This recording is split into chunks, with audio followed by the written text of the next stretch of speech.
നമസ്കാരം. ദാ കിടക്കുന്നതാണ് നമ്മുടെ ഏറ്റവും പുതിയ വണ്ടി.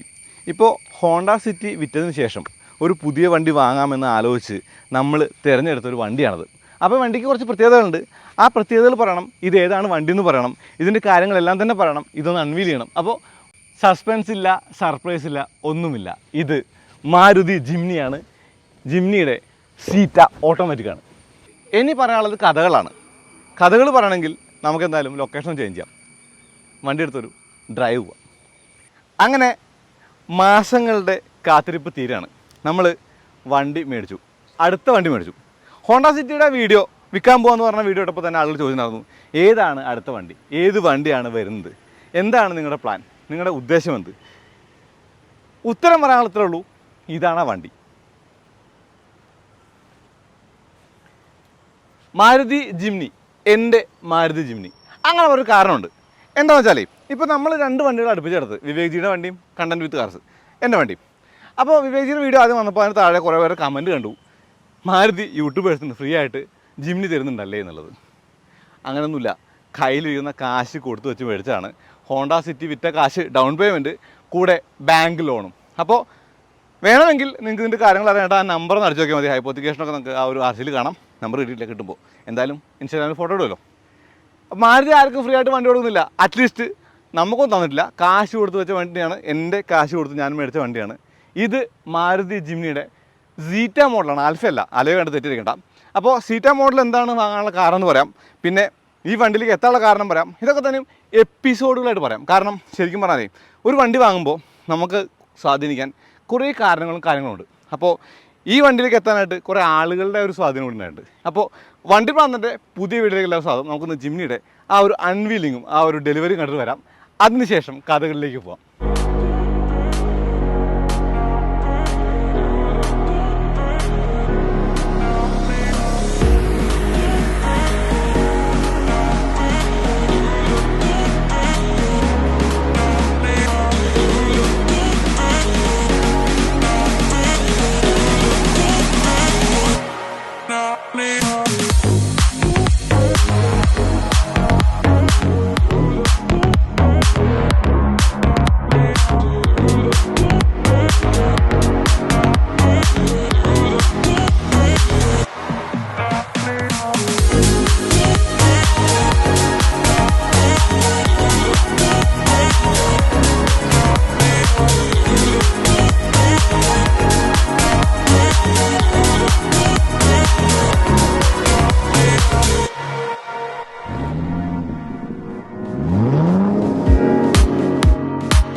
നമ്മുടെ ജിംനിയുടെ കഥയിലെ ആദ്യ എപ്പിസോഡിനെ ഞാൻ ഡ്രീം എന്നാണ് വിളിക്കാൻ ഉദ്ദേശിക്കുന്നത്. ഓക്കെ, ശരിക്കും പറഞ്ഞാൽ വണ്ടി എന്ന് പറഞ്ഞ് ഒരു ഉപയോഗിക്കാനുള്ളൊരു സംഗതിയായിട്ട് കാണുന്ന ആളുകളുണ്ട്.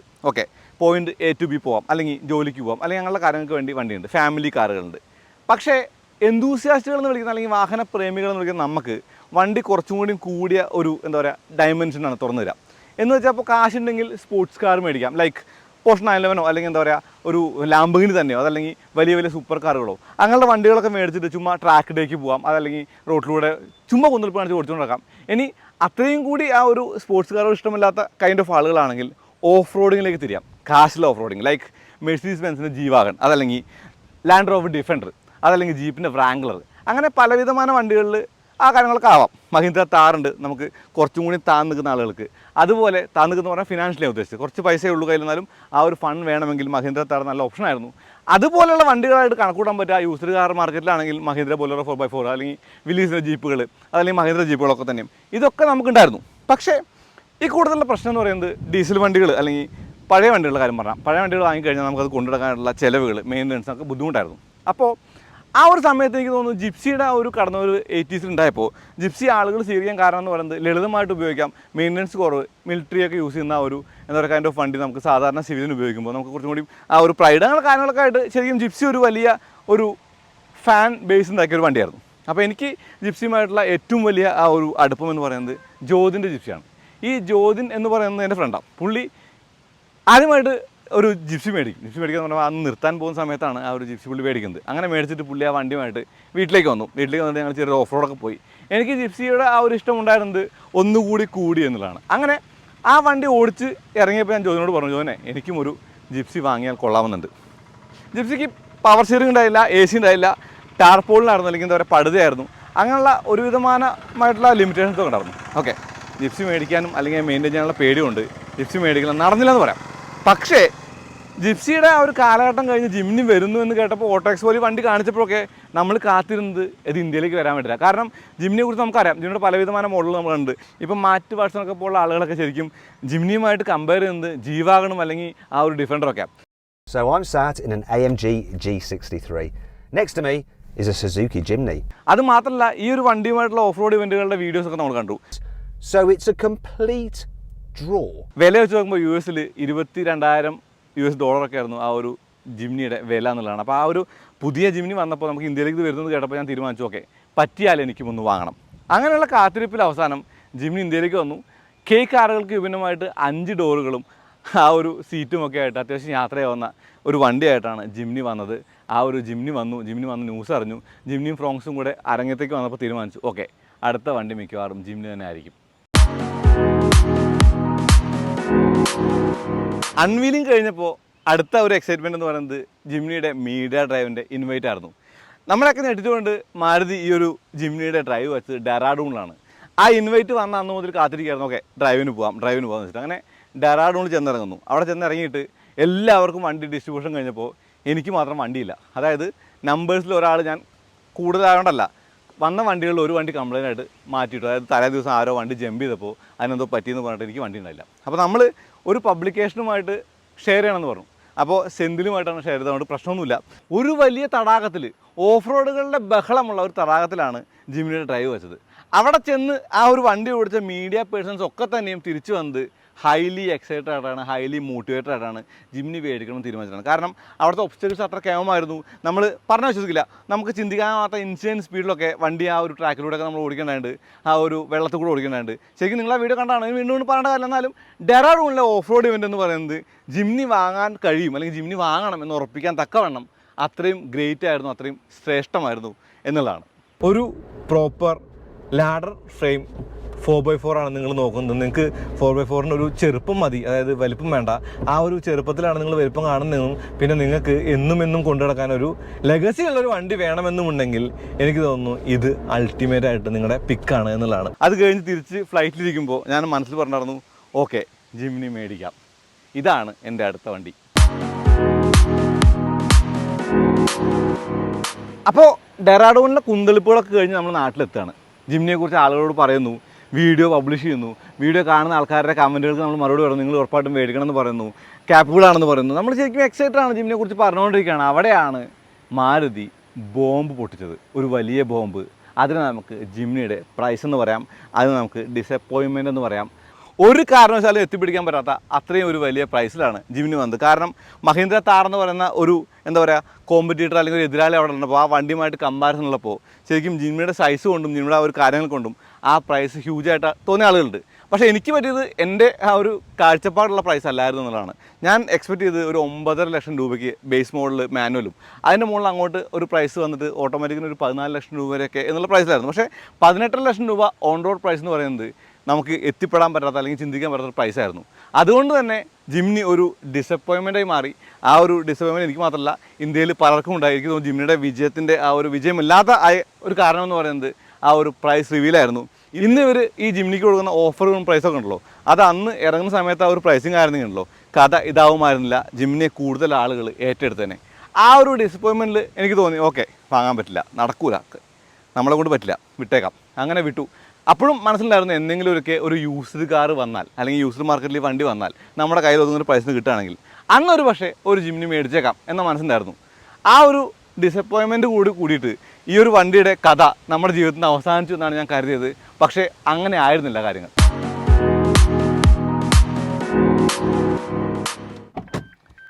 അങ്ങനെ ഡിസപ്പോയിൻമെൻറ്റിൽ പെട്ടുപോയിട്ട് നമ്മൾ വണ്ടി വേണ്ട തീരുമാനിച്ച ഒരു കാലങ്ങൾ ഉണ്ടായിരുന്നു.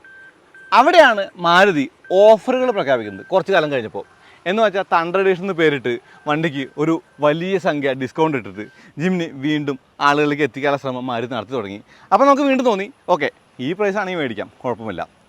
അങ്ങനെ ഡിസപ്പോയിൻമെൻറ്റ് വീണ്ടും റീകൺസിഡറേഷനിലേക്ക് എത്തായിരുന്നു. അതായത് ജിംനി ചിലപ്പോൾ മേടിച്ചാൽ പറ്റിയേക്കും. ആ ഒരു മൈൻഡിലേക്ക് ഞാനെത്തി. ഞാനല്ല, നമ്മളെപ്പോലുള്ള കുറേ പേര് എത്തി എന്നുള്ളതാണ്. ഞാൻ ഈ വീഡിയോ തുടങ്ങിയ മുതൽ ഇതുവരെ പറയുന്നത് ജിംനിയുടെ ആ ഒരു വാങ്ങാനുള്ള കാര്യങ്ങൾ അല്ലെങ്കിൽ എപ്പിസോഡുകളാണ്. എന്തെന്ന് വെച്ചാൽ ജിംനി എല്ലാം തികഞ്ഞ വണ്ടിയാണോ എന്ന ചോദ്യമുണ്ട്. അല്ല, ജിംനി എല്ലാം തികഞ്ഞ വണ്ടി അല്ലാന്ന് മാത്രമല്ല, ജിംനിക്ക് ഒരുപാട് ഫ്ലോസ് ഉണ്ട്. അതും കൂടി പറയണം. അതിനു മുന്നേ പ്രസിദ്ധരായിട്ടുള്ള ഓട്ടോ ജേർണലിസ്റ്റുകൾ, for example UK Matt Watson, US ഡെഗ്ഡമൂറോ, അങ്ങനെയുള്ള ആളുകൾ എന്താണ് ജിംനിയെക്കുറിച്ച് പറയുന്നതെന്ന് കേട്ടാലോ? ചെറിയ 2 cuttings. Awesome boxy styling, great off-road capability, and affordable pricing, it has been a massive success all over the planet with interest from pretty much everywhere. Look at it! I'm a middle-aged man who's acting like an 8-year-old at Christmas. കേട്ടില്ലേ? അമേരിക്കയിൽ ഒരു കാര്യം എടുത്താലേ, ശരിക്കും അവിടെ എനിക്ക് തോന്നുന്നു മെക്സിക്കോയിലാണ് വണ്ടി ഉള്ളത്, അമേരിക്കയിലില്ല, US ഉണ്ടായിരുന്നില്ല. അവിടെ തന്നെ അലോട്ട്മെൻറ്റ് ആയി കഴിഞ്ഞാൽ 1500-2000 വണ്ടിയാണ് വരിക. അത് അലോട്ട്മെൻറ്റ് ആകുമ്പോഴേക്കും വിറ്റ് പോകുന്ന പറയുന്നത്. ഫ്ലോസിലേക്ക് വന്നാൽ ആദ്യ ഫ്ലോ ഈ വീല് തിരിഞ്ഞ് കണ്ടോ, ഇത്ര ഇത് തിരിയൂ എന്ന് വെച്ചാൽ ഒരു ടെമ്പോ ട്രാവലർ തിരിക്കുന്ന ആ ഒരു സ്ഥലം വേണം ഈ വണ്ടി തിരിഞ്ഞു തരാനായിട്ട്. 5.7 മീറ്ററാണ് അതിൻ്റെ ടേൺ റേഡിയസ്. ഏറെക്കുറെ ഗൂർക്കയേക്കാളും താറിനേക്കാളും എനിക്ക് തോന്നുന്നു ഇന്ത്യൻ നിരത്തിലുള്ള എല്ലാ വണ്ടികളും കൂടുതലാണ് ജിംനിയുടെ ആ ഒരു ടേണിങ് റേഡിയസ് എന്നുള്ളതാണ് ആദ്യത്തെ പ്രശ്നം. രണ്ടാമത്തെ കാര്യം പറഞ്ഞാൽ ഇത് തീർത്തും ഒരു എക്സൈറ്റ്മെൻറ്റ് ഇല്ലാത്ത വണ്ടിയാണ്. ഓക്കെ, G-Wagon-ഉമായിട്ടൊക്കെയാണ് കമ്പാരിസൺ ഓഫ് റോഡിൽ. പക്ഷേ ഓൺ റോഡിൽ വന്നു കഴിഞ്ഞാൽ മാരുതിയുടെ തന്നെ ഓൾട്ടോയുമായിട്ട് പോലും കമ്പയർ ചെയ്യാൻ പറ്റില്ല. കാരണം 100 കിലോമീറ്റർ എത്താൻ നമുക്ക് ക്ലോക്ക് നോക്കിയാൽ പോരാ, കലണ്ടർ നോക്കണം. കാരണം സെക്കൻഡോ മിനിറ്റോ അല്ല, മാസങ്ങളാണ്. ഓക്കെ, അതൊരു കാര്യമായിട്ട് പറയാം. പിന്നെ മൈലേജിൻ്റെ കാര്യം. ഓക്കെ, സ്റ്റോക്ക് വീലാണ്, ഒരു 12-13 നമുക്ക് കിട്ടും ഹൈവേയിൽ നിന്ന് വിചാരിക്കാം. പക്ഷേ വീല് വലുതാക്കിയിരുന്ന ആളുകളുടെ കാര്യമാണ് കഷ്ടം. അവർക്ക് സ്പോർട്സ് കാർ വാങ്ങണമെന്നുള്ള കാര്യം ജിംനിക്ക് പെട്രോൾ അടിച്ച് തീർക്കാം. 6, 7, 8 അതിൻ്റെ ആ ഒരു ഫ്യൂൽ എഫിഷ്യൻസി എന്നുള്ളതാണ്. എനിക്കിപ്പോൾ ഹൈവേയിൽ ഓടിച്ചപ്പോൾ എനിക്ക് 13-12 കിട്ടുന്നുണ്ട്. ഞാൻ സ്റ്റോക്ക് ടയർ തന്നെ ഇട്ടത്. ഞാനിത് മാറാപ്പോൾ തൽക്കാലം ഉദ്ദേശിച്ചില്ല. കാരണം MT ടയറും അല്ലെങ്കിൽ AT ടയർ കിട്ടാനായിട്ട് വീണ്ടും കോസ്റ്റല്ലേ. ഓക്കെ, കോസ്റ്റിൻ്റെ ടയർ അവിടെ നിൽക്കട്ടെ. അപ്പോൾ അത് രണ്ടാമത്തെ അല്ലെങ്കിൽ മൂന്നാമത്തെ പ്രശ്നം. പവറില്ല, ടർബോ അല്ല, എന്നെയാണ് 103 bhp എന്ന് പറയുന്നത് വലിയ പവറില്ല.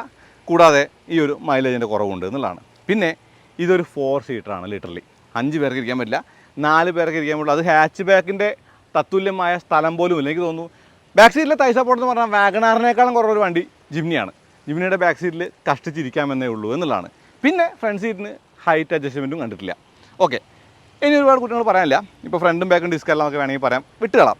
കാരണം ജപ്പാനിൽ കാറാണ്, അത് പ്രത്യേക റെഗുലേഷനാണ്. ടാക്സിൻ്റെ കുറവ് അല്ലെങ്കിൽ ആ ഒരു വിലക്കുറവിൽ ഇറക്കുന്ന വണ്ടിയാണ്. അത് അവർ ഇന്ത്യക്ക് വേണ്ടി തന്നു എന്നുള്ളത് തന്നെ വലിയ കാര്യമാണ്. എനിക്ക് തോന്നുന്നില്ല ഇനി ഇതുപോലൊരു വണ്ടി നമുക്ക് കിട്ടുമെന്നുള്ളത്. ഇപ്പോൾ G-Wagon വാങ്ങുന്ന ആൾക്ക് വേണമെങ്കിൽ ഒരു ജിംനി മേടിക്കാം. പക്ഷേ ജിംനി വാങ്ങുന്ന ആളുകൾ ആൾക്ക് ഒരിക്കലും ഒരു G-Wagon മേടിക്കാൻ പറ്റില്ലല്ലോ. ഈ സ്റ്റിയറിങ്ങിൻ്റെ മെക്കാനിസം എന്ന് പറയുന്നതും ആ ഒരു കിങ് പിൻ അല്ല, ആ ഒരു ബോളിനകത്തുള്ള ഒരു സ്റ്റിയറിംഗ് മെക്കാനിസമാണ്. അതുകൊണ്ട് തന്നെയാണ് ആ ഒരു തിരിക്കാനുള്ള ബുദ്ധിമുട്ട്. നമുക്കൊന്നും ചെയ്യാനില്ല കേട്ടോ. പക്ഷേ സസ്പെൻഷൻ ആൻഡ് റൈഡ് ക്വാളിറ്റി എക്സെപ്ഷണലാണ്. മികച്ച റൈഡ് ക്വാളിറ്റിയുള്ള വണ്ടിയാണ് ജിംനി എന്നുള്ളത്. നമുക്ക് ഏത് റോഡിലും എടുത്തിട്ട് പോകാൻ പറ്റിയ ആ ഒരു റൈഡ് ക്വാളിറ്റി ജിംനിക്കുണ്ട്. ഇനിയാണ് ഈ കഥയിൽ വിവേക് ജിയുടെ കണ്ടന്റ് വിത്ത് കാർസിലെ വിവേക് ജിയുടെ അല്ലെങ്കിൽ ടോക്കിംഗ് കാർസ് ഉണ്ടായിരുന്ന വിവേക് ജിയുടെ ആ ഒരു പാർട്ട് വരുന്നത്. വിവേക് ജിയാണ് ശരിക്കും പറഞ്ഞാൽ ഓഫറുള്ള ജിംനി തപ്പി നോക്കാം എന്ന് പറഞ്ഞിട്ട് സെർച്ചിങ്ങിനിരുന്നത്. അങ്ങനെ നമ്മൾ സെർച്ച് ചെയ്തിട്ട് ആ ഒരു ഓഫ് റോഡ് കൂടിയ ഇയർ ബാക്ക് വണ്ടികൾ തപ്പിയിട്ട് 2 വണ്ടികൾ നമ്മൾ തമിഴ്നാട്ടിൽ നിന്ന് കണ്ടെത്തായിരുന്നു. അങ്ങനെ തിരഞ്ഞിട്ട് തിരുനെൽവേലിയിൽ നിന്നാണ് എൻ്റെ വണ്ടി കിട്ടുന്നത്. അപ്പോൾ നമ്മൾ നേരെ തിരുനെൽവേലി പോയി വണ്ടി കണ്ടു, ബുക്ക് ചെയ്തു, തിരിച്ചു വന്നു. എന്നിട്ട് പോപ്പുലർ വഴി നമ്മളത് ഡെലിവറി ചെയ്തു എന്നുള്ളതാണ്. വിവേക് ജിക്ക് ജിംനി ശരിക്കും ഇഷ്ടമായിരുന്നു. ജിംനി അന്ന് അന്ന് മുതൽ പുള്ളി പറയുന്നുണ്ട് വണ്ടി വാങ്ങണം. നമ്മൾ വായിക്കാത്ത ത്രെഡുകളില്ല, ഡിസ്കസ് ചെയ്യാത്ത വീഡിയോസ് ഇല്ല, എല്ലാം ഉണ്ട്. എല്ലാം ഇപ്പോൾ ഒരു ഉദാഹരണം പറഞ്ഞാൽ സാംകൂരിൻ്റെയൊക്കെ വീഡിയോ ഒക്കെ നമ്മൾ ഡിസ്കസ് ചെയ്യുന്നുണ്ട്. അതുപോലെ പല വീഡിയോസ് ഡിസ്കസ് ചെയ്യുന്നുണ്ട്. അങ്ങനെ എനിക്ക് തോന്നി, അല്ലെങ്കിൽ ഞങ്ങൾക്ക് തോന്നി, ഇപ്പോൾ ഈ ഒരു പ്രൈസ് ഡ്രോപ്പ് വന്ന സമയത്ത് ഓഫറുകൾ കൂടി ചേർന്നിട്ട് ഇയർ ബാക്ക് കൂടി കിട്ടുകയാണെങ്കിൽ ഓക്കെ നല്ലൊരു പ്രൈസിൽ വണ്ടി എടുക്കാൻ പറ്റുമെന്ന് തോന്നി. അങ്ങനെ തപ്പി നമുക്ക് കിട്ടിയ വണ്ടിയാണ് ഇതും അതും. അങ്ങനെ നമ്മുടെ കയ്യിൽ ഈ വണ്ടി എത്തി എന്നുള്ളതാണ് ഈ ഒരു പോർഷൻ അല്ലെങ്കിൽ വിവേക് ജിയുടെ ആ ഒരു പാട്ടിൻ്റെ കാര്യമായിട്ട് പറയാനുള്ളത്. അതിൻ്റെ കൂടുതൽ എന്തുകൊണ്ട് സീറ്റ എന്ന് പറയാം. ഓക്കെ, ഫസ്റ്റ് ആൽഫ എന്ന് പറയുന്ന വണ്ടി അഫോർഡ് ചെയ്യാൻ കുറച്ച് ബുദ്ധിമുട്ടുള്ള ഒരു പ്രൈസ് പോയിന്റിൽ. ഓക്കെ, രണ്ടാമത്തെ കാര്യം എന്ന് പറഞ്ഞാൽ എനിക്ക് തോന്നിയിട്ടുള്ള കാര്യം എന്ന് പറയുന്നത് ഒരു നാടൻ പെൺകുട്ടി ഒരു മോഡേൺ ഡ്രസ് ഇട്ട് വന്നുള്ള അവസ്ഥയാണ് ജിംനിയുടെ ആൽഫയ്ക്ക്. കാരണം ഈ ഒരു LED ലൈറ്റും അല്ലെങ്കിൽ ഈ ഒരു വണ്ടിയുടെ രൂപം തമ്മിൽ ഒരു ചേർച്ചയില്ലായിരുന്നു. ഇവിടെ ഞാൻ ഫോഗ്ലാം മിസ് ചെയ്യുന്നുണ്ട്, പക്ഷേ ഫോഗ്ലാം ഞാൻ വെക്കുന്നുണ്ട്. എനിക്ക് ആൽഫയും സീറ്റും തമ്മിലുള്ള ഡിഫറൻസിൽ ഏറ്റവും വലിയ നഷ്ടം പറയുന്നത് അലോയിലാണ്. പക്ഷേ ആ ഒരു അലോയിൽ നമ്മൾ ഓൾറെഡി കയറ്റി കഴിഞ്ഞു. അപ്പോൾ അതവിടെ തീർന്ന്. പിന്നെ എൻ്റെ ആവശ്യങ്ങളുള്ള റിയർ വൈപ്പർ ഉണ്ട്. സീറ്റിന് അഡ്ജസ്റ്റ്മെൻറ്റ് വേണ്ടിക്കില്ല, സ്റ്റിയറിങ്ങിന് ആ ഒരു ടിൽറ്റ് ഉണ്ട്, അത് ഈ വണ്ടിക്കുണ്ട്. AC ഓട്ടോ AC എല്ലാം കൊണ്ട് പോരായ്മയാണ്. പക്ഷേ മാനുവൽ AC ഇനഫ്. കാരണം ഇതൊരു സാധാ വണ്ടിയാണ്, ഒരു ഓൾഡ് സ്കൂൾ SUV ആണ്, അല്ലെങ്കിൽ SUV എന്ന് പറയാൻ പറ്റില്ല, ക്ലാസിഫിക്കേഷൻ ഹാച്ച് ബാഗ് എന്നാണ്. എന്നാലും ആ ഒരു 4x4 ആണ്. പിന്നെ ചാവിയിട്ട് തിരിച്ച് വേണം അകത്ത് കയറാനായിട്ട്. മറ്റുള്ള വണ്ടികൾ അങ്ങനെയല്ലേന്ന് വെച്ചാൽ ഞാൻ പറഞ്ഞത് പുഷ് ബട്ടൺ സ്റ്റാർട്ടോ അല്ലെങ്കിൽ പാസീവ് കീ സെൻറ്ററോ ഇല്ല എന്നുള്ളതാണ്. ആ ഒരു കാര്യങ്ങൾ മാറ്റി നിർത്തിയാൽ ആൽഫയും സീറ്റും തമ്മിൽ വേറെ വ്യത്യാസങ്ങളൊന്നുമില്ല. വീൽ സൈസ് സെയിം ആണ്, മെക്കാനിക്കൽ സെയിം ആണ്, എൻജിൻ സെയിം ആണ്, എല്ലാം സെയിം ആണ്. അപ്പോൾ എൻ്റെ ഒരു ചോയ്സ് എന്ന് പറയുമ്പോൾ എപ്പോഴും ഒരു ഇത്തിരി ഒരു ബേസ് മോഡലിലേക്ക് എത്തുന്ന തരത്തില്ല, വാല്യൂ ഫോർ മണി പ്രപ്പോസിഷനാണ് നമ്മളെപ്പോഴും ചിന്തിക്കുക. EMI 1000 രൂപ കുറഞ്ഞ അത്രയും നല്ലതെന്നുള്ളതല്ലേ. അതുകൊണ്ട് എനിക്ക് സീറ്റ മതിയായിരുന്നു. പക്ഷേ സീറ്റ് ഞാൻ വാങ്ങിയപ്പോൾ എനിക്ക് അതിൻ്റെ കൂടെ അഡ്വാൻറ്റേജ് കിട്ടിയത് ഇതിൻ്റെ മുകളിൽ അവർ ആ ഒരു എന്താ പറയുക തണ്ടർ എഡീഷൻ്റെ കിറ്റ് കൂടി കയറ്റിയെന്നുള്ളതാണ്. സത്യം പറഞ്ഞാൽ ഒരു പക്ഷേ നമ്പറൊക്കെ കിട്ടി ഗ്രില്ല് ഞാൻ മാറ്റിയിട്ട് ആ ഒരു സാധാ ഗ്രില്ലാക്കാൻ ഉദ്ദേശിക്കുന്നുണ്ട്. ആ ഒരു സമയത്ത് സ്റ്റിക്കറുകൾ ഞാൻ പറിച്ചു കളയും, ഈ എലമെൻറ്റുകളൊക്കെ പറിച്ചു കളയും, പ്ലെയിൻ ആക്കും വണ്ടി, നീറ്റാക്കും വണ്ടി. അതായത് ഒരു ഇത്തിരി ചാത്തൻ ലുക്കുണ്ട് വണ്ടി നിങ്ങൾ കമൻറ്റ് ചെയ്യൂ. എനിക്കിപ്പോൾ തോന്നുന്നില്ല, ഗ്രേ കളർ ചേരുന്നുണ്ട്, എന്നാലും ചില സമയത്ത് തോന്നും ഓ വേണ്ടായിരുന്നു, ഇതൊന്നും വേണ്ട, സാധാ മതി എന്നുള്ളത്. ഓക്കെ, അതൊരു ഓപ്ഷനായിട്ട് അവിടെ വെക്കട്ടെ. അപ്പോൾ അതുകൊണ്ട് സീറ്റയാണ് നമ്മുടെ ഒരു അഫോർഡ് ചെയ്യാൻ പറ്റിയൊരു വണ്ടി എന്നുള്ളതാണ്. ഈവൻ ഓഫർ ഉണ്ടെങ്കിൽ കൂടി. അപ്പോൾ മാരുതി ഈ ഒരു പ്രൈസിലാണ് ഇറക്കിയിട്ടുണ്ടെങ്കിൽ പക്ഷേ അന്ന് ഒരു ബേസ് മോഡൽ മാനുവലിലേക്ക് നമ്മൾ എത്തിയാനേ. പക്ഷേ ഇതൊരു ഓട്ടോമാറ്റിക്കാണ്. അപ്പോൾ എൻ്റെ ഓട്ടോമാറ്റിക് എന്നുള്ള ഒരു കാര്യം കൂടി ഇവിടെ പൂർണ്ണമാണ്. കാരണം എൻ്റെ ഗ്യാരേജ് ഇപ്പോൾ നോക്കിയാൽ നമുക്കറിയാം, diesel manual, petrol automatic with 4x4 transfer case. അപ്പോൾ എല്ലാം തികഞ്ഞിട്ടുണ്ട് അല്ലേ. ഇനി പറയാനുള്ളത് വണ്ടി വാങ്ങിയ കാര്യം ഡെലിവറി എക്സ്പീരിയൻസ് ആണ്. ഓക്കെ, ഓഫറിൽ വണ്ടി ഉണ്ടെന്ന് അറിഞ്ഞു, ബുക്ക് ചെയ്തു, കാത്തിരുന്നു. പിന്നെ ജോലി കളഞ്ഞിട്ട് ഈ ഒരു വണ്ടി പ്ലാനിലേക്ക് ഇറങ്ങിയ കാരണം ലോൺ കിട്ടുമെന്നുള്ള സംശയം ഉണ്ടായിരുന്നു. പക്ഷേ കിട്ടി. അങ്ങനെ ലോണ് പാസ്സായി വന്നു. അങ്ങനെ വണ്ടി എടുക്കാൻ പറ്റി, വണ്ടി എടുത്തു. ഡെലിവറിയുടെ കാര്യങ്ങളൊക്കെ ഞാൻ ആദ്യം കാണിച്ചു. വേണമെങ്കിൽ ഒരു റീല് പോലെ ഒന്നുകൂടി ഇടാം, അത് ഇൻസ്റ്റാഗ്രാം ഉണ്ടാവും. അങ്ങനെ നമുക്ക് വണ്ടി ഡെലിവറി കിട്ടി. അപ്പോൾ എക്സ്ട്രാ ഫിറ്റിംഗ് എന്ന് പറഞ്ഞ് ഞാൻ ചെയ്തത് ആകെ അലോയ് വീൽസ് മാത്രമാണ്. ഫോഗ്ലാമ്പ് ചെയ്യാനുണ്ട്, അത് പിന്നീട് ചെയ്യും. ഈ ഒരു തണ്ടർ എഡിഷൻ്റെ കാര്യങ്ങൾ മാറ്റി നിർത്തിയാൽ. അപ്പോൾ ഇപ്പോഴത്തെ സിറ്റുവേഷൻ എന്ന് പറയുന്നത് നമ്മൾ വണ്ടി മേടിച്ചു, സെയിം കളറാണ് ആസ്പറിൻ്റെ, സെയിം നമ്പറിന് വേണ്ടി ഞാൻ ശ്രമിക്കുന്നുണ്ട്, കിട്ടിയാൽ നല്ലത്. അതാണ് ഇപ്പോഴത്തെ കണ്ടീഷൻ. അപ്പോൾ ഇതാണ് ജിംനിയുടെ ആ ഒരു ചെറുകഥയുടെ ഒരു വലിയ രൂപം എന്ന് പറയാം. വലിയ കഥയുടെ ചെറു രൂപം എന്ന് വേണമെങ്കിൽ പറയാം. ഓക്കെ, കോൺട്രാക്ടറാണ് ഇന്നത്തെ കഥ മുഴുവൻ കോൺട്രാക്ടർ പോട്ടെ. അപ്പോൾ വിവേക്ജിയുടെ സപ്പോർട്ടിലാണ് വണ്ടി വന്നുള്ളത് പറയണം. വിവേക്ജിക്ക് ഒരു പ്രത്യേക പരാമർശവും ഷൗട്ടൗട്ടും ഉണ്ട്. താഴെ ലിങ്ക് കൊടുക്കാൻ വേണമെങ്കിൽ സബ്സ്ക്രൈബ് ചെയ്തോളൂ. നല്ല ഇൻഫോർമേറ്റീവ് ആയിട്ടുള്ള വീഡിയോസാണ് പുള്ളി ചെയ്യുന്നത്. പിന്നെ വണ്ടി വാങ്ങുന്നതെന്ന് വിളിച്ച് പറഞ്ഞ ആളുകളൊക്കെ എന്നോട് പറഞ്ഞത് സന്തോഷമാണ്. ഫോർ എക്സാമ്പിൾ ഞാൻ സെന്തിലിനെ വിളിച്ച് പറഞ്ഞു, സെന്തിലെ വണ്ടി മേടിച്ചു കേട്ടോ, സെന്തിൽ ഭയങ്കര ഹാപ്പിയായി. ഓക്കെ, അതുപോലെ നജീബ് റഹ്മാൻ അറിവുണ്ടാവും, നജീബ് വന്നിട്ടും സന്തോഷം പ്രകടിപ്പിച്ചിട്ടുണ്ട്. കൂടാതെ പറഞ്ഞ ആളുകളൊക്കെ നമ്മളോട് സന്തോഷം ഉണ്ടായിട്ടുള്ളൂ. അപ്പോൾ എനിക്ക് ആ ഒരു കാര്യത്തിൽ ഒരിത്തിരി ഒരു എക്സൈറ്റ്മെൻറ്റ് ഉണ്ട്. പക്ഷേ ആരും എന്തിന് ജിംനി മേടിച്ചെന്ന് ചോദിച്ചില്ല എന്നല്ല ഞാൻ പറയുന്നത്. 10 പേരോട് പറഞ്ഞ 5 പേര് ചോദിച്ചു നിങ്ങൾക്ക് താറ് 5 ഡോർ എടുത്തുകൂടെന്ന് ചോദിച്ചു. ആ ഒരു കാര്യത്തിലേക്ക് വരുമ്പോൾ നിങ്ങളോട് പറയാനുള്ളത് എന്താ അറിയോ, ഈ വണ്ടിക്ക് ഇപ്പോൾ ഓഫർ പ്രകാരം ഓക്കെ എല്ലാ കാര്യം മാരുതി കൊടുത്ത 3.5 ലക്ഷം രൂപ ഓഫർ പ്രകാരം 14 സംതിങ് ആണ് ആൽഫ ഓട്ടോമാറ്റിക്കിൻ്റെ വില. ആ ഒരു വിലയ്ക്ക് നിങ്ങൾക്ക് ഇന്ന് മാർക്കറ്റിൽ 4x4 കിട്ടൂല, ഒരു ഓട്ടോമാറ്റിക്കിൻ്റെ 1.5 കിട്ടാൻ ചാൻസ് കുറവാണ്. ഫോർ എക്സാമ്പിൾ 4x4ൻ്റെ കാര്യം പറഞ്ഞാൽ താറ്, അതല്ലെങ്കിൽ ഓട്ടോമാറ്റിക്കിൻ്റെ കാര്യം പറഞ്ഞാൽ കൂർക്കയില്ല, എന്നാലും 4x4 കൂർക്കാം. കൂടാതെ ഇപ്പോൾ താറിൻ്റെ ലുക്ക് മതി, താറ് ലുക്കാണല്ലോ എല്ലാവർക്കും ഇഷ്ടം, ആ ഒരു ലുക്ക് മാത്രം മതി എന്ന് കരുതി ഒരു 2 വീൽ ഡ്രൈവ് ഓട്ടോമാറ്റിക് മേടിക്കാനായിരിക്കാം. ഈ 3-4 വണ്ടികൾ ഞാൻ ഒന്ന് പോയി നോക്കി. ഓക്കെ, ഒരു ആൾട്ടർനേറ്റീവ് പോലെ ഒരു ഇലക്ട്രിക് വണ്ടി പോയി നോക്കണ്ടേ. ഇതിൻ്റെയൊക്കെ ടെസ്റ്റ് ഡ്രൈവും പ്രൈസ് നിങ്ങൾ കേട്ടത് ഒന്ന് തിരിച്ചു തന്നേ.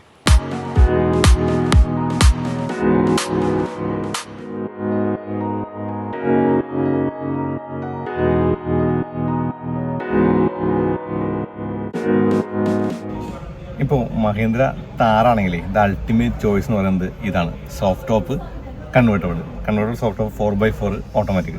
ഇതാണ് ഇതിൻ്റെ താറിൻ്റെ ആ ഒരു ചോയ്സ്. പക്ഷേ ഇതിന് ഏറെക്കുറെ 21 ലക്ഷം രൂപയോളം എക്സ്ഷോറൂം പ്രൈസുകളുണ്ട്. പോരാതെ ഇത് ഫാൻസി വണ്ടിയാണെങ്കിലും ഇതിൽ കുറച്ച് ആ ഒരു എന്താ പറയുക നമ്മുടെ ഒരു യൂസ് കേസ് എന്ന് പറയുന്നത് 4x4 മാത്രമാക്കി കൊണ്ടുവരേണ്ട പറ്റി. അതായത് ഇതിന് ഒരു ഡോറിൻ്റെ ഒരു സിറ്റുവേഷനും അതായത് പിന്നിലേക്ക് കയറേണ്ട കാര്യമൊക്കെ ഒരു ഇത്തിരി ഡിഫറൻസ് അല്ലേ.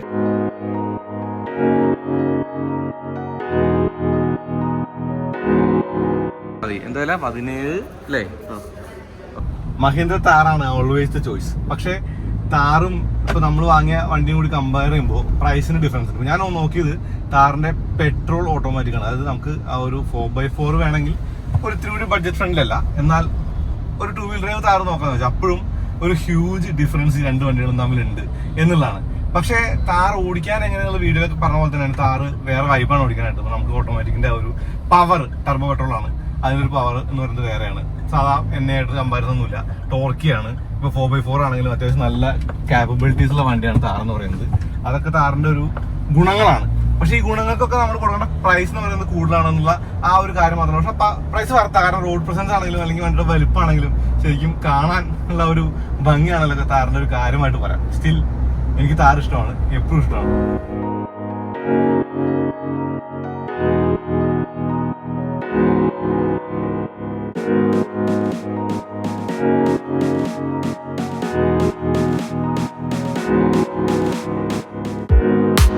പഞ്ച് EV ടെസ്റ്റ് ഡ്രൈവ് ചെയ്യാൻ നോക്കിയതാണ്. പഞ്ച് EV കൂടി ആ ഒരു ലിസ്റ്റ് പെടുന്ന, ആ ഒരു പ്രൈസ് റേഞ്ച് പെടുന്ന ഒരു വണ്ടിയാണ്. EV എന്ന് പറയുമ്പോൾ ഓക്കെ, ന്യൂ ടെക്നോളജി വേണമെങ്കിൽ ഒത്തിരി അഡ്വാൻസ് ആയിട്ടുള്ള ഒരു കാര്യമായിട്ട് കാണാം. EVയിലേക്ക് വരുന്നു എന്നുള്ള പോയിന്റ് ഉണ്ട്. ആവശ്യമെങ്കിൽ അത്യാവശ്യം നല്ലൊരു EV വാങ്ങാനുള്ള ഒരു കാര്യമൊക്കെ ഉണ്ട്. അപ്പോൾ എനിക്ക് തോന്നുന്നു ഈ ഒരു പഞ്ച് EVയുടെ പ്രൈസ് ലിസ്റ്റ് ഞാൻ എടുത്തിട്ടുണ്ട്. അപ്പോൾ അതിൻ്റെ ഒരു കാര്യം കൂടി പറയാം.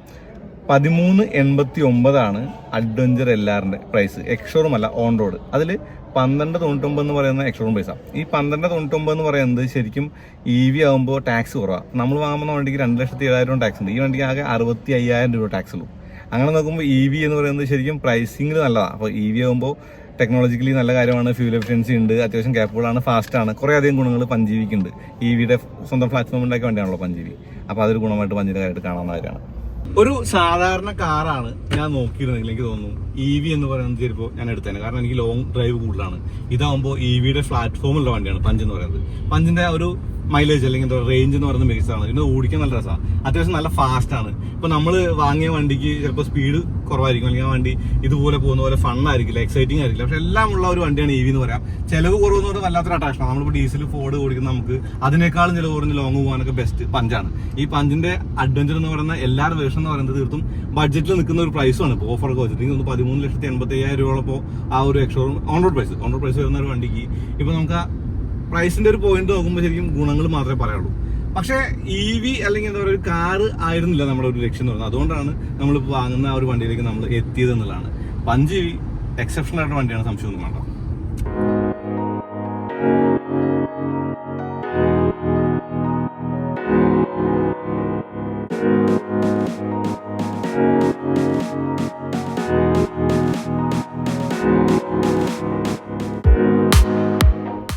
ദെൻ ദ ഒബ്വിയസ് ക്വസ്റ്റ്യൻ, എന്തുകൊണ്ട് ഗൂർക്ക അല്ല എന്നുള്ളത്. ഗൂർക്ക എനിക്ക് ഇഷ്ടമാണ്. ഗൂർക്ക ബഡാസാണ്, കാണാൻ നല്ല ഭംഗിയാണ്, ഭയങ്കര വലുപ്പമാണ്, ഇഷ്ടം പോലെ എന്താ പറയുക സ്ഥലമുണ്ട്, വലിപ്പമുണ്ട്, ഉയരമുണ്ട്, ഗ്രൗണ്ട് ക്ലിയറൻസ് വന്നിട്ട് പുതിയ ആ ഒരു ലോറാമിൻ്റെ ഡിസൈനൊക്കെ മാറ്റിയപ്പോൾ അടിത്തട്ടിലൊക്കെ മാറി. ഗൂർക്കയുടെ പ്രൈസ് ലിസ്റ്റ് എൻ്റെ കയ്യിലുണ്ട്. ഇപ്പോൾ ഗൂർക്കയ്ക്ക് വില എന്ന് പറയുന്നത് 16,69,000 രൂപയാണ് എക്സ്ഷോറൂം പ്രൈസ്. നമ്മൾ നോക്കുന്നത് 3 ഡോറാണ്. 3 ഡോറിൻ്റെ ഒരു മൈൻഡ് വെച്ച് പറഞ്ഞാൽ മതി. 20,68,000 രൂപയോളം ഗൂർക്കയ്ക്ക് വരുന്നുണ്ട്. ഓക്കെ, ഗൂർക്കയ്ക്ക് മാനുവലേ ഉള്ളൂ, ഓട്ടോമാറ്റിക് ഇല്ല. ഇത് ഡീസലുമാണ്. 17 ലക്ഷം രൂപയുടെ പുറത്താണ് താറിൻ്റെ 2 വീൽ ഡ്രൈവ് പെട്രോൾ ഓട്ടോമാറ്റിക്കിൻ്റെ വില. ഡീസലിന് ഓട്ടോമാറ്റിക് ഇല്ല. ഓക്കെ, അതുപോലെ ഗൂർക്കയുടെ വില എന്ന് പറയുന്നത് 20 ലക്ഷത്തിൻ്റെ പുറത്താണ് 3 ഡോറിന്. ഇനി വെറുതെ ഒരു കമ്പാരിസൺ വേണ്ടി ഒരു ഇലക്ട്രിക് കാർ കൂടി നോക്കാമെന്ന് വെച്ച് ഇപ്പോഴത്തെ ഇലക്ട്രിക് കാറുകളിലെ ക്യാമറയായിട്ടുള്ള പഞ്ചിൻ്റെ വില കൂടി നോക്കിയാലോ. പഞ്ചിന് ബേസ് മോഡൽ LR ലോങ് റേഞ്ചിൽ ബേസ് മോഡലിന് 1380 കണ്ടില്ലേ. അപ്പോൾ എനിക്ക് ഈ ജിംനി കിട്ടിയ വിലയ്ക്ക് വേറൊരു 4x4 കിട്ടില്ല, വേറൊരു ഓട്ടോമാറ്റിക് കിട്ടില്ല, വേറൊരു ബോഡി ഓൺ ഫ്രെയിമും കിട്ടില്ല എന്നാണ് ഞാൻ കരുതുന്നത്. ഇത്രയും ക്യാപ്പബിൾ ആയിട്ടുള്ള, ഓക്കെ ചിലപ്പോൾ വേറെ വല്ല വണ്ടിയും കിട്ടിയേക്കും, പക്ഷേ ഇത്രയും ക്യാപ്പബിൾ ആയിട്ടുള്ള വണ്ടി കിട്ടില്ല എന്ന് തന്നെയാണ് കരുതുന്നത്. ജിംനി ഇന്ത്യയിൽ വന്നിട്ട് ജിംനി ഓടിച്ച് നോക്കാത്തത് ഒരു തെറ്റ്. ഞാൻ പ്രേക്ഷകരെ കാര്യമാണ് വണ്ടി പ്രാന്തൻ്റെ. ഓക്കെ, ജിംനി വാങ്ങാൻ ശ്രമിക്കാത്തത് മറ്റൊരു തെറ്റ്. കാരണം ജീവാഗണമായിട്ടാണ് UK യിലും US യിലൊക്കെ അവർ കമ്പയർ എന്ന് പറഞ്ഞു. അപ്പോൾ 5 ഡോറല്ല 3 ഡോർ. ഓക്കെ, അപ്പോൾ ആ ഒരു വണ്ടി ജീവാഗണമായിട്ട് കമ്പയർ ചെയ്യാൻ അവർ കാണിക്കുന്നതിൻ്റെ ഒരു മെയിൻ ഗുണം അല്ലെങ്കിൽ ലക്ഷ്യം എന്ന് പറയുന്നത് എനിക്ക് തോന്നുന്നു അവിടെ ലുക്സ് അല്ലെങ്കിൽ അങ്ങനെയുള്ള കാര്യങ്ങളൊന്നും മാറ്റേഴ്സ് അല്ല, ഫങ്ഷനാണ് ഫോമിനേക്കാൾ ഇമ്പോർട്ടൻസ് എന്നുള്ളതാണ്. അപ്പോൾ ജിംനി എന്ന് പറഞ്ഞ വണ്ടി ഇവിടെ കൊടുന്നിറക്കി എന്നുള്ള വലിയൊരു ഉപകാരം ആര് ചെയ്തെങ്കിലും വില കൂട്ടിയ ഒരു ഉപദ്രവം കൂടി അവർ ചെയ്തു. അതേ ഉപദ്രവം നമ്മൾ തിരിച്ചു ചെയ്യാണ് ജിംനി ടെസ്റ്റ് ഡ്രൈവ് ചെയ്ത് നോക്കാതെയോ വാങ്ങാതെയോ ഒക്കെ ചെയ്യുന്നത്. എനിക്ക് തോന്നുന്നു ജിംനി ഉറപ്പായിട്ടും ടെസ്റ്റ് ഡ്രൈവ് നോക്കേണ്ട വണ്ടിയാണ്. ഇത് അങ്ങനെ നിർത്തി പോകാൻ പാടില്ലാത്തൊരു വണ്ടിയാണ്. പക്ഷേ എനിക്ക് തോന്നുന്നില്ല അത് അധികകാലം സർവൈവ് ചെയ്യുമെന്നുള്ളത് ഇവിടെ. കാരണം എന്നോട് ചില ആളുകളൊക്കെ പറഞ്ഞു കേട്ടാ നമുക്ക് തന്നെ സങ്കടം വരും. കാരണം എക്സ്പ്രസോടെ വലിയ വണ്ടിയല്ലേ, നിങ്ങൾക്ക് ഇതേ കിട്ടിയുള്ളൂ, അങ്ങനെയൊക്കെ ചോദിക്കുന്ന ആൾക്കാരുണ്ട്. അവരോടൊക്കെ എനിക്ക് പറയാനുള്ളത്, don't judge a book by its cover. ലുക്സോ അല്ലെങ്കിൽ വലിപ്പമോ അല്ല ഒരു വണ്ടിയുടെ പ്രത്യേകത, അത് അതിൻ്റെ ക്യാപ്പബിലിറ്റീസ് ആണ് എന്നുള്ളതാണ്. അപ്പോൾ ഓഫ് റോഡ് പോയ കുറിച്ച് പറയുന്നില്ല, വണ്ടി ഓടിച്ച കാരണം പറഞ്ഞ വണ്ടി ഓടിക്കുന്നില്ല. ഈ വണ്ടി ഞാൻ കാശ് കൊടുത്ത് മേടിച്ച വണ്ടി, ഇത് ഞാൻ കൊണ്ടുനടക്കാൻ പോവാണ്. ഒരു പക്ഷേ ഒരു ഡെയിലി ഡ്രൈവറായിട്ടായിരിക്കും, അതല്ലെങ്കിൽ നിങ്ങൾ കാശുകാർ കാണിക്കുന്നുണ്ടല്ലേ, അല്ലെങ്കിൽ പൈസയുള്ള ആളുകൾ, നല്ല കാര്യമാണ്. പോർഷ പോലെ, അല്ലെങ്കിൽ ലാംബോർഗിനി പോലെ, അല്ലെങ്കിൽ ബോക്സർ പോലെ, അല്ലെങ്കിൽ ഞങ്ങളുടെ വണ്ടിയുടെ ട്രാക്ടൊക്കെ പോകുന്നുണ്ട്. അതുപോലെ ജീവാഗണും അല്ലെങ്കിൽ ആ ഒരു വ്രാംഗ്ലറുമായിട്ടൊക്കെ ഓഫ് റോഡ് പോകുന്നുണ്ട്. ഈ കാര്യങ്ങളൊക്കെ ഒരു സാധാരണ ബഡ്ജറ്റിൽ എനിക്ക് ചെയ്യാൻ പറ്റിയാൽ, സ്പോർട്സ് കാർ ചെയ്യാൻ പറ്റില്ലായിരിക്കും, പക്ഷേ ഓഫ് റോഡിങ് ചെയ്യാൻ പറ്റിയാൽ അത് ജിംനി കൊണ്ട് എനിക്ക് കിട്ടുന്ന ഏറ്റവും വലിയ ഗുണമായിട്ട് ഞാൻ കരുതും. അത് തന്നെയാണ് ഈ ഒരു വീഡിയോയുടെ രത്ന ചുരുക്കം. അപ്പോൾ വിവേചിക്ക് നന്ദി, മാരുതിക്ക് നന്ദി, സുസുക്കിക്ക് നന്ദി, ഇപ്പോൾ ഈ വണ്ടിയുടെ ഈ ഒരു കാര്യങ്ങൾ കാണുന്ന നിങ്ങൾക്ക് നന്ദി. അടുത്ത വീണ്ടും വരാം. അതിലേക്ക് നന്ദി, നമസ്കാരം.